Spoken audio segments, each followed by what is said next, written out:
8 meters below the streets of Berlin, behind walls of reinforced concrete thicker than a man is tall, lies one of history's most infamous underground complexes. A place where the most powerful dictatorship the world had ever seen breathed its final breath. Today we're going inside the Führer bunker, and what you're about to discover will change everything you thought you knew about the final chapter of World War II. Because this wasn't just a shelter. This was an underground city, a fortress, a tomb, and the stage for one of history's most dramatic endings. But here's what nobody tells you about this place. What you see in photographs and documentaries barely scratches the surface. The real story of this bunker complex is far more intricate, far more bizarre and far more human than you could ever imagine. So buckle up, because we're about to descend into the depths of history itself. Let me take you back to January 1945. The war that was supposed to last 1,000 years is collapsing. Soviet forces are pushing from the east. American and British troops advance from the west.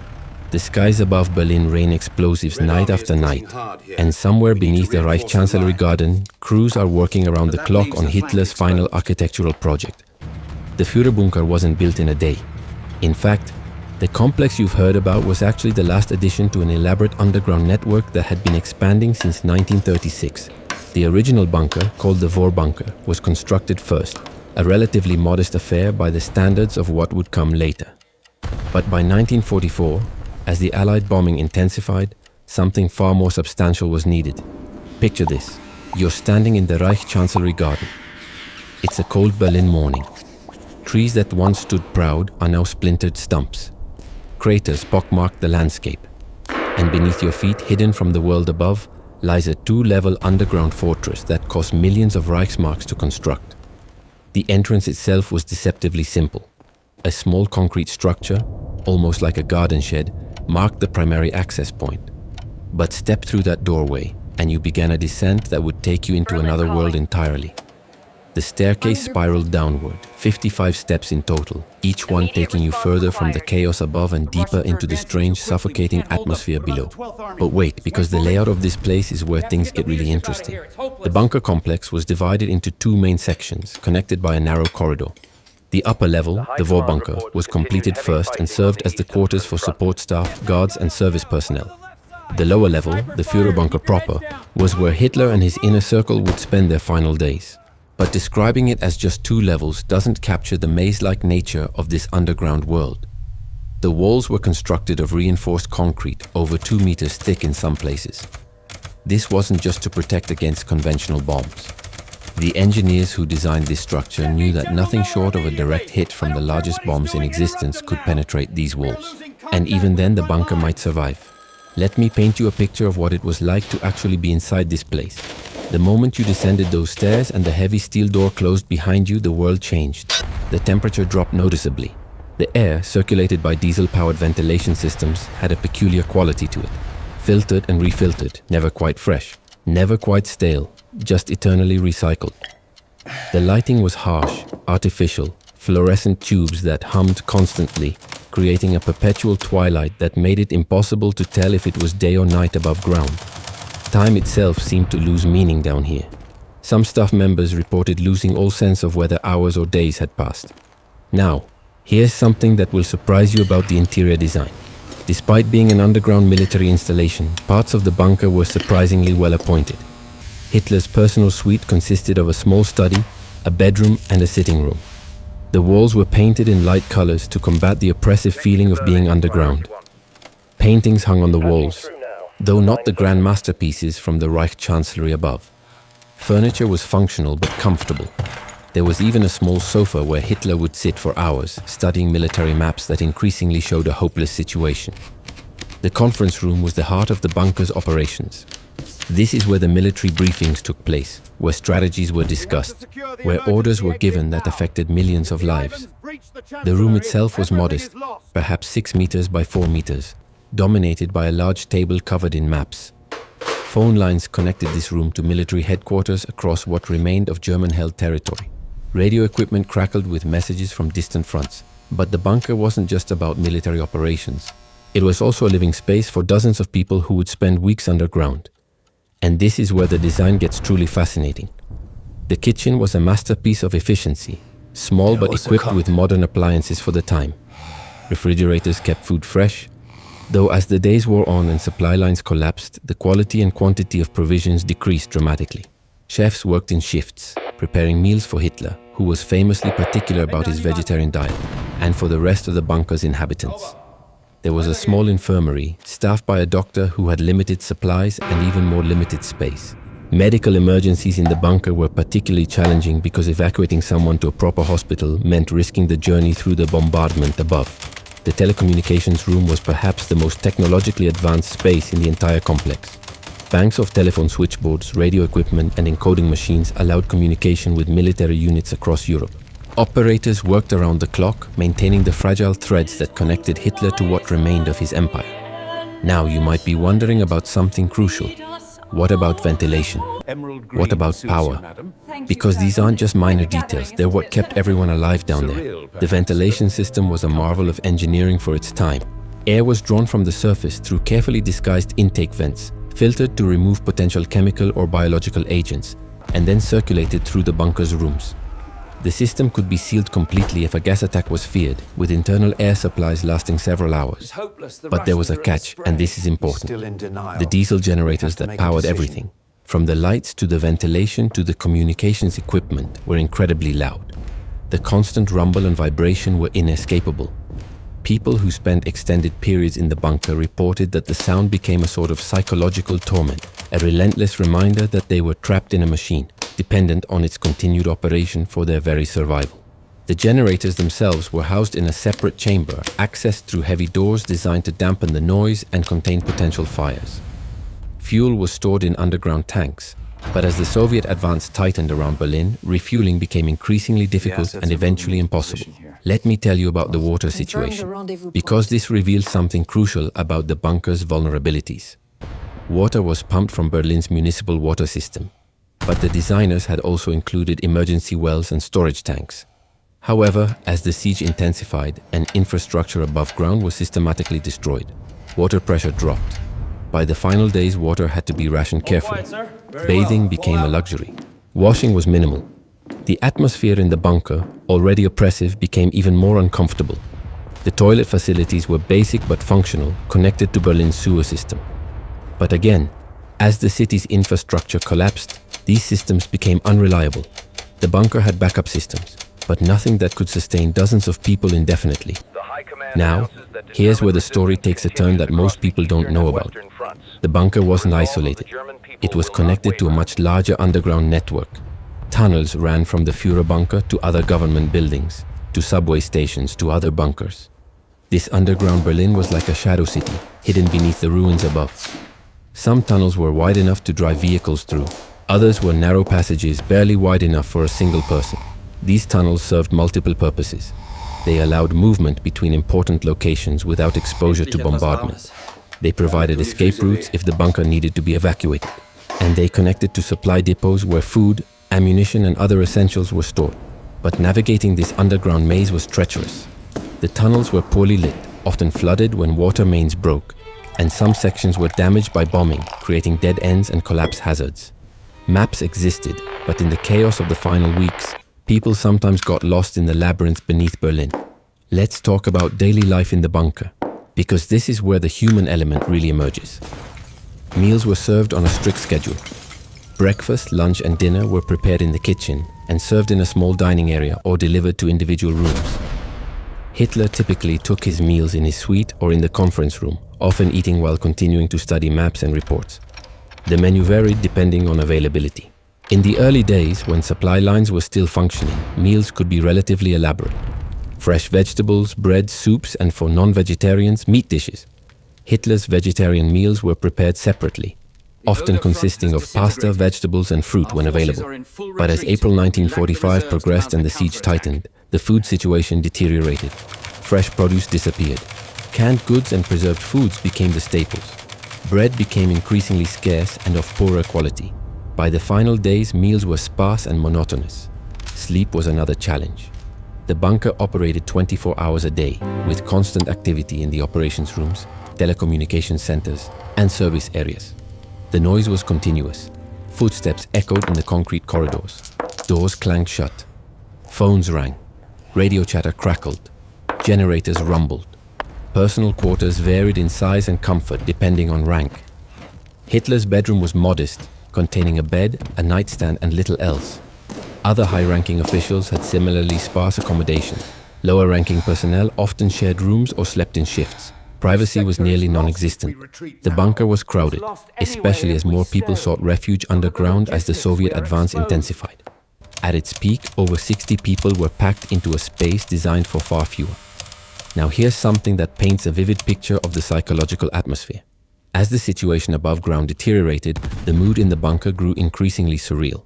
Military briefings became exercises in denial, with dwindling forces on maps being discussed as if they represented real military capability. Orders were issued to units that no longer existed or couldn't receive communications. Some inhabitants tried to maintain normalcy. There were attempts at social gatherings, quiet conversations in corridors, even moments of grim humor. Others withdrew into themselves, the psychological pressure of confinement and impending doom weighing heavily. The sound of Soviet artillery grew louder each day, penetrating even the thick concrete walls. Dust would sometimes shake loose from the ceiling when particularly large explosions occurred nearby. The reality of what was happening above could not be completely shut out. Let me describe the final days, painting the scene without delving into the graphic details. By late April 1945, the bunker had become a strange microcosm of a collapsing regime. Communications with the outside world became sporadic. The generators struggled as fuel ran low. The ventilation system worked intermittently. The psychological toll on the inhabitants was immense. Decisions were made in those final days that would echo through history. Documents were burned in a futile attempt to destroy evidence. Personal belongings were packed and repacked as people debated impossible escape plans.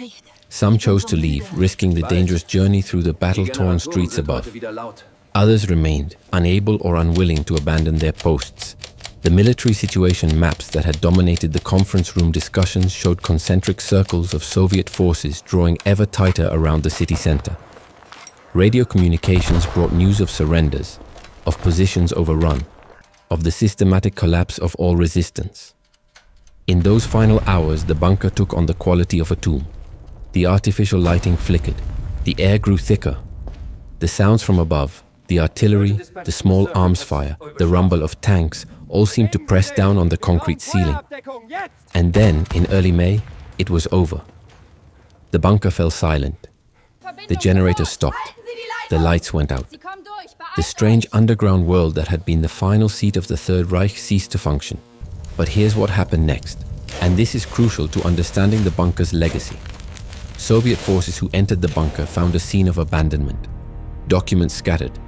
Personal effects left behind. Evidence of hasty departures. They methodically documented everything, photographing rooms, cataloging items, searching for intelligence that might prove valuable. The Soviets conducted extensive investigations, trying to piece together exactly what had transpired in those final days. They brought in forensic experts. They interviewed captured German personnel who had been in the bunker. They created detailed maps and diagrams of the complex. For years afterward, the bunker remained largely intact underground, a buried time capsule of the war's end. The Soviets controlled access, using it for their own purposes at times, studying it at others. Later, after East Germany was established, the site became a carefully guarded secret. The bunker's location was known but deliberately obscured. Buildings were constructed above it. The area was developed, layer upon layer of post-war construction, literally burying the bunker deeper in both physical and metaphorical terms. In the 1980s, as the Cold War began to thaw, there were discussions about what to do with the bunker. Some suggested preserving it as a memorial or museum. Others argued it should be destroyed completely to prevent it from becoming a pilgrimage site for those who might glorify the regime it represented. When Germany reunified in 1990, the debate intensified. Archaeological surveys were conducted. Historians argued for preservation. Security experts warned against it. The decision was complicated by the fact that much of the bunker had already been filled with rubble and sealed during the Soviet period. Today, the site where the bunker once functioned is an unremarkable parking lot and apartment complex in central Berlin. A small information board marks the approximate location, offering minimal details to curious visitors who might stop to read it. Underground, portions of the bunker structure still exist, buried beneath tons of rubble and concrete, deliberately made inaccessible. But what can we learn from this underground fortress? What does it tell us about power, about leadership, about the final days of a regime? The bunker represents the ultimate expression of isolation. Here was the leader of a nation that had once controlled most of Europe, reduced to living in a concrete box underground, cut off from reality, making decisions based on increasingly outdated and inaccurate information. The physical isolation of the bunker mirrored and reinforced the psychological isolation of its primary inhabitant. The design of the bunker, meant to provide safety and security, instead created a trap. The thick walls that protected from bombs also prevented escape. The ventilation systems that provided air also recycled the same stale atmosphere. The communications equipment that connected to the outside world also brought only bad news. From an engineering perspective, the bunker was a remarkable achievement. The construction techniques, the ventilation systems, the power generation all represented cutting-edge technology for the time. The builders created a space that could theoretically sustain life underground for extended periods. But technology alone couldn't solve the fundamental problems the bunker's inhabitants faced. No amount of concrete could change military realities. No ventilation system could clear away the fog of delusion. No generator could power a reversal of fortune. The human elements of the bunker's story are perhaps most striking. Think about the secretaries who typed documents in that underground office, the soldiers who stood guard at the entrances, the cooks who prepared meals in that cramped kitchen, the communications officers who manned the radios and telephones. These were ordinary people caught up in extraordinary circumstances, living through history's final judgment on the regime they served. Consider the psychological toll of living underground during those final weeks. The constant artificial light disrupting natural sleep cycles, the recycled air that never felt quite right, the absence of natural sounds replaced by the mechanical hum of generators and ventilation fans, the knowledge that above ground, a city was being destroyed and a war was being lost. The bunker also reveals something about the nature of power at the end. All the elaborate precautions, all the thick concrete and steel doors, all the emergency systems and backup plans ultimately couldn't prevent the inevitable. The bunker could protect bodies but not empires. What strikes many historians who study this place is the contrast between the mundane and the momentous. History-changing decisions were made in rooms that looked like ordinary office spaces. World-altering conversations happened in corridors that could have belonged to any basement.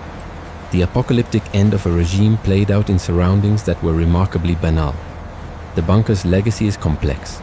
It serves as a physical reminder of the war's end, but one that's been deliberately obscured and made inaccessible. It represents both historical significance and the desire to move beyond that history. It's a place that needs to be remembered but not celebrated, acknowledged but not preserved as a monument. For military historians, the bunker offers insights into defensive architecture and the design of command centers under extreme conditions. For psychologists, it provides a case study in isolation, stress, and decision-making under pressure. For engineers, it demonstrates both the capabilities and limitations of 1940s construction technology. The story of the Führer bunker is ultimately a story about endings. The end of a war, the end of a regime, the end of an era. But it's also about beginnings, the beginning of a new Germany, the beginning of a Cold War that would see Berlin divided, the beginning of a long process of reckoning with the past. Standing above the site today, you'd never know what lies beneath your feet. The parking lot gives no hint of the history buried below. The apartment buildings show no trace of the dramatic scenes that unfolded in their foundations.